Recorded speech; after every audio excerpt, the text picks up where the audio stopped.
নমস্কার বন্ধুরা, আপনাদেরকে স্বাগত জানাই the village technical poultry farming YouTube চ্যানেলে। আজকে আমাদের মুরগির হচ্ছে 27 দিন।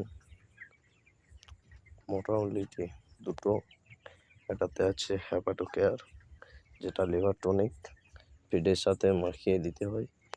এটা আমি এখন ফিডের সাথে মাখাবো। আর প্রতিটি ফিটারে মোটামুটি 250-300 গ্রাম করে দেওয়া হবে। এটা দিলে মোটামুটি বডি ওয়েট আসার সম্ভাবনা থাকে, যেহেতু এখন বৃষ্টি পড়েছে, ঠান্ডা আবহাওয়া, সে কারণে লিভার টনিক বা ভিটামিন দেওয়া যাবে মৌসুম ঠান্ডা থাকার জন্য। আজকের ভিডিওতে এই অবধি। ধন্যবাদ আপনার।